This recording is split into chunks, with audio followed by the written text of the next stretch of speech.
Hello, wonderful people. Welcome back to Pop Culture Therapy. It's Advent Nebula. And Cruellica Kain. And we are here this week to have a therapy chair session on pop culture and social responsibility, i.e. conventions. So far, you've kind of had about 85%, I'd say, have had good communication this year about the fact that they are not going to be having a convention this year. And a lot of what has happened is it's moved online if they're doing an online convention, or people like Aniplex, Funimation, and some of the others are just running their own virtual con that you're able to buy tickets for to view what would be a normal convention with guests, but you're doing it via their websites this year. Exactly. And so we really wanted to focus on this for the good, bad, and the ugly. As Avent just referenced, a lot of conventions are either canceling altogether if they can afford to. I think that's a vital thing to say. Yes, that's the big thing to talk about on this. Or they are going online. Well, it doesn't recoup any of their costs. It still keeps them in the zeitgeist of people's forefront of their mind. Yeah. You do have to keep in mind, most of these you are paying a small ticket fee, but that's more than likely to cover the costs so the servers don't overload. Absolutely. And it's based on the value of the intrinsic value of what you get from it. There are a lot of people who look to conventions within the pop culture community, and they do a wide berth with it because you have not just anime, you have the Brony community, you have Star Wars festivals, you have other pop culture like Comic-Cons and things like that. Gallifrey 1 was like the last big convention before the whole COVID thing ended up going down. Absolutely. And I know a lot of people early on in the COVID world, because I feel like the world right now is COVID, waited until the 11th hour to cancel their conventions. But I can't hold that against them. Some of them just didn't know what the states and local governments were going to do, so they kind of had to play the waiting game, especially the ones that were so close to when a lot of the lockdowns happened. And then you start seeing the chain reaction of the ones going, okay, this is probably going to last a while longer. And then you got on to about mid-April where you start seeing the summer conventions, a lot of them deciding, okay, we're not going to risk people getting sick from this. But on the flip side, you've had some that have decided they are still going to run. And one had actually took down social media after it made a post. Yes, this one is called Cape Comic Con. And the only reason I want to highlight this one explicitly is because my fear is it could be a trend that individuals may take personally as well as part of organizations based on either the profits they could incur by bucking the system or just disregarding health and safety. If you can believe what you want about it. You can have your feelings about what you want about this pandemic. And everyone has different views, everyone has different feelings. We respect that. But to willfully... Yeah, it's basically when they posted this, they've taken down all their social media. We screen capped this before they took down their social media. They took down their social media like 2 days after this and had blocked most of the people that were responding about it. And what I want to highlight, which is the most important thing, and I'm not one who wants to get political, so I do this with a grain of salt because I'm independent in my political viewpoints. I probably more middle ground. And so recently we've had some conventions for politicians. I'm not going to name names. Most people know the news, so they know who is who. To have a convention, he required everyone to sign a waiver saying, if you come to this convention to support me and you get sick, by signing this waiver, you're absolving me of any wrongdoing. And Cape Comic Con, in their very first, did the exact same thing with every vendor and attendee. And on top of that, one thing, if you actually go to their actual website for Cape Comic Con, they are not refunding anybody's tickets. And that's the thing that really bothers me. There's two things. Coming from a legal standpoint, most waivers are as good as the paper they're written on. They can't hold up in court 100%. And if somebody were to die, which sadly is a potential result of this pandemic, is you could get sick and die. If somebody were to die, their family is not going to care about a piece of paper they signed saying that it's a waiver. I've read the waiver. It's very basic in its legalese. And the other one, I don't know what state off the top of my head right now. I'd have Missouri. To look it's Missouri. Number 5. They will not enforce the 6 feet social distancing rule because of the way their attractions are and the spacing they have in the convention center. So they're basically leaving it up to people themselves instead of enforcing it like they should be. And that's just for me, because of where I work, we have a hard enough time trying to encourage people on it. I can't imagine a place where it's just going to be the Wild West on it. And so a couple of things I look at it when you have any kind of convention. The reason we're highlighting this one is because it's the one that's been most vocal at the start. I can see others jumping on a bandwagon dependent on the result. And there's not much to say about this convention because they actually don't have like a regular website to be able to find out if they're for-profit versus non-profit.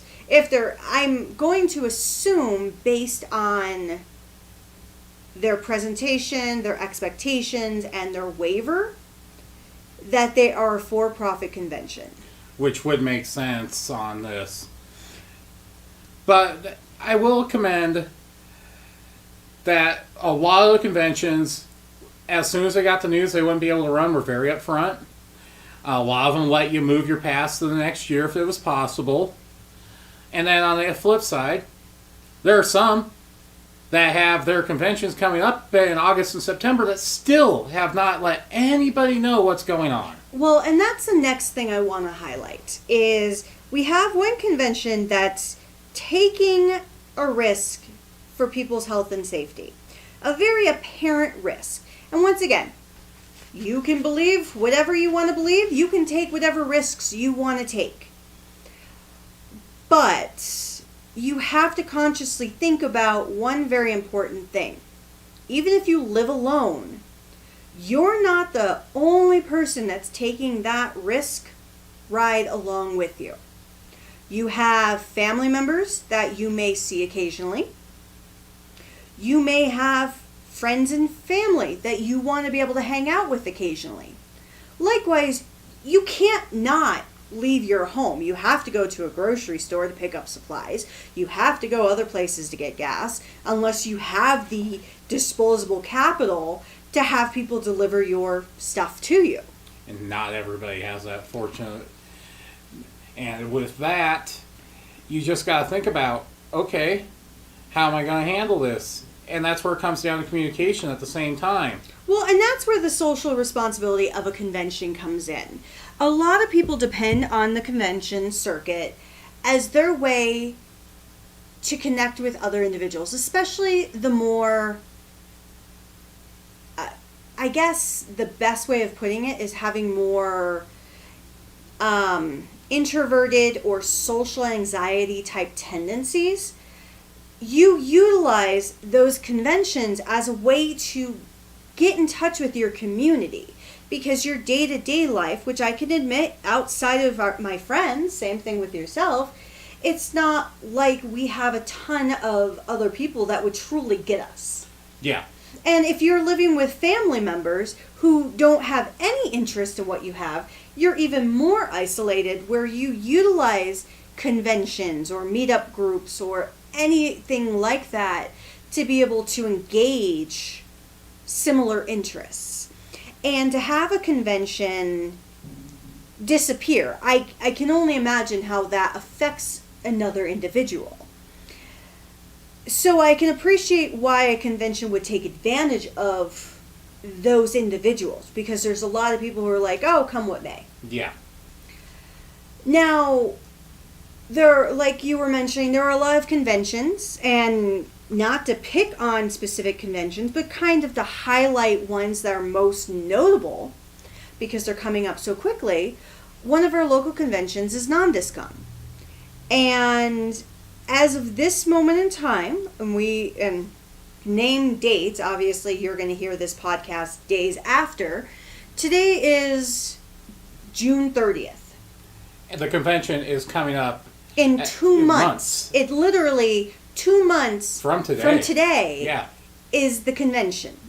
They have let nobody know on their social media or their website what's going on. And the last update that they had was saying that they intend to still keep the convention going as is.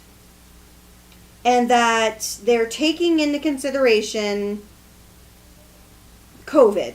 They're taking into consideration whatever they can. But they have not made any comments in regards to, one, are they still doing the convention? And that's a really big thing if they are, because here, hotels still aren't in operation yet. Well, you have hotels that are not in operation. You also have the rule within Colorado, and using Colorado as an example, there's many other states that are living by a very similar standard. Within the state of Colorado, we cannot currently hold events more than 250 people at this time, and that is within certain parameters. Yeah, because the state government has literally said they're not going to make a decision until August on this, which at that point, who knows what could be going on. Well, exactly. And the other thing is, while I can respect not going out of your way to communicate too much, I can appreciate that, because sometimes over-communicating is just as bad as under-communicating. But they're very abysmal altogether with communicating, because people have asked, is the convention still going on? People have asked, since you have not canceled the convention, what are we doing about guests? What are we doing about panels? What if I decide not to attend the convention? How is it going to be set up so social distancing is in play and all health and safety expectations, if a convention goes on, will be adhered to?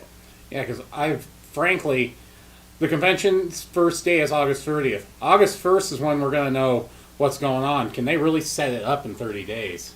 Well, and that's the other thing. With having such a large convention with such large expectations, and I understand being a nonprofit organization, because many anime conventions, actually many conventions in general, are nonprofit. There's a very small population that's for-profit. But the nonprofit conventions, they depend on attendees paying the ticket price. And if attendees don't pay a ticket price, I imagine it goes downhill, that there's other losses, and they probably have a buffer. But being a nonprofit, you can't have a huge amount of cash flow. No. You can't have what for-profit organizations have, where for-profit can keep a ton of money set aside. You're allowed to. You're given that ability. With nonprofits, funds typically, if I remember correctly, have to be continuously funneled back into the organization. So you don't have your buffers. So for nonprofit conventions that are coming up within the next, or anime conventions in general, that are coming up in the next 2 to 3 months, so July, August, September, the lack of communication, and many of the conventions have canceled. There's a few holdouts that are refusing is a terrible word. They're more of just seeing what the state guidelines are going to come up with them. But I think it's foolish because, well, there will still be attendees. No matter what convention opens up be it Cape Con, be it NondisCon or NDK as it's more commonly known as, or any other convention, yes, people are going to go. I am not doubting that for the life of me. They'll probably have a drop in attendance, but they're going to have a significant drop. Because within our state alone, and many of you, if you reside in other states, have experienced the same thing, restrictions are coming back. Bars and nightclubs back in Colorado are being closed for... They're being closed because they can't keep up with the demand of the state government's guidelines. No, and that's their own fault. And we all anticipated a huge rise because of the protests and everything. I think every state did. But... We've been out to bars. I've seen the bars. The patrons don't care. No, and that's the responsibility of the bar and nightclub to hold them accountable. But we're back to that again. So how can a convention of any sort assume that they can be able to do anything? So we had the worst, which was Cape Con. We had the middle ground, like concerning, which is NondisCon and comparable conventions that have not officially canceled. Now I want to talk about the positives. Which you were talking about before this, Anime Detour, which we've seen firsthand when we've attended. They will actually help feed the people that are less fortunate at their convention. Absolutely. So that's the one thing I really appreciate social responsibility wise, is you have conventions that try to support their attendees. Colorado Anime Fest, which is a local convention here, they offer a lot of quiet rooms. They offer a lot of activities. So anyone with any kind of social anxiety, introversion, extroversion, and or if they're autistic as well, they have a huge autistic population, and they have a lot of opportunities to be able to connect with those individuals, because almost everyone is on the autistic spectrum of some sort. And then we have Minneapolis's convention, which is Anime Detour. And they do very similar things, but they also provide, it's not the greatest food. It's probably like teriyaki or soy sauce with rice and some chips and apples. And it's all the staff members that are volunteers that are making this food for them. Absolutely. But the fact that they are offering that, then we have with the conventions, a number of them, due to the fact that they are closing, have been posting regularly, trying to connect with their audience, utilizing social media as an outlet for their attendees to be able to connect with when they can't. And then the Brony community has done something very fantastic, which I kind of am jealous that the anime community really hasn't done. I know there's been a few, but not to as such of a great deal as Bronies, but they've done a lot of online conventions. Yeah. And while it may include somewhat of a minimal cost depending on the convention, you get the convention experience of being able to attend panels, connect with guests, connect with audiences via Zoom or Microsoft Teams or anything like that, or Google Hangouts. So there are opportunities for conventions to still connect with their audiences. And I think that's a great element of social responsibility within the pop culture community during a pandemic crisis like this. And then what you have going on, because it's 4th of July weekend coming up, you have a bunch of the studios that are the domestic ones that do the licensing and stuff, holding their own online conventions, which would traditionally be Anime Expo weekend in place of Anime Expo, which is probably the best publicity they could do with everything that's going on, because this would normally be their big weekend to shine, but without that 4-day weekend, they're limiting themselves to basically the 4th and 5th. Or the 3rd and 4th for Funimation. Yep.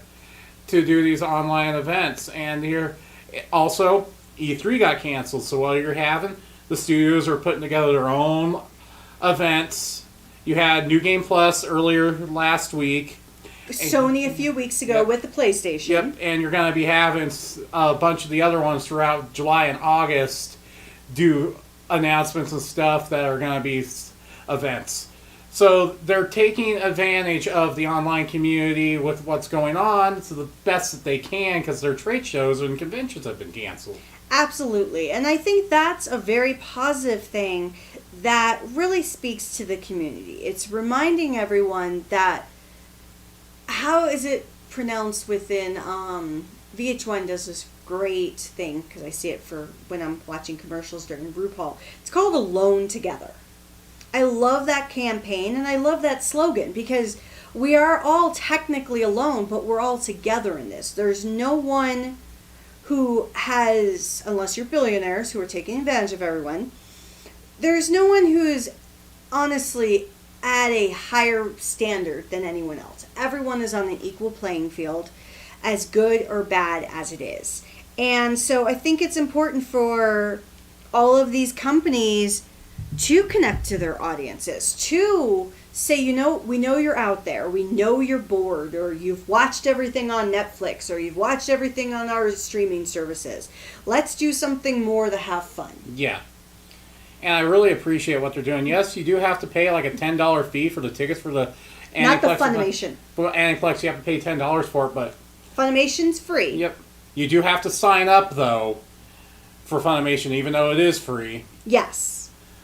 But that's pretty typical for most of any of those. And then you have some of the other ones, and I will commend not only this, but musical artists are now starting to do digital concerts where you pay like $5, $10 for a ticket, and you can watch a live 2-hour concert that they're performing. Oh, absolutely! I've been seeing that a lot throughout the entire quarantine, so to speak, at least here in the States, is a lot of musicians have been taking advantage of the ability to utilize technology to do concerts. Some of them free, some of them for a cost, some of them for charity. And it's giving everyone an opportunity to still feel like there's a sense of normalcy.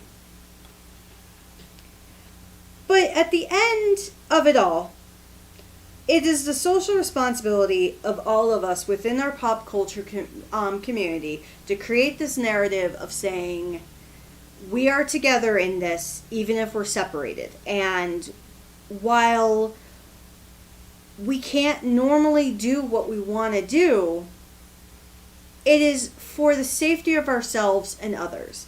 And anyone, because I've seen a number of people who've posted this, anyone who says, well, I've had the coronavirus, I'm fine, I can do whatever. I've had the flu multiple times. I've had pneumonia a few times. No illness is ever considered one and done. No, and you can actually get the virus, not have any symptoms at all, and still transmit it. Absolutely. And one of my staff members who I talked to who had to go into the hospital for the emergency room, he's sitting in the emergency room, he tests negative. The next two people who come in who are right by him test positive. All it takes is them to breathe on him and he's susceptible to the virus.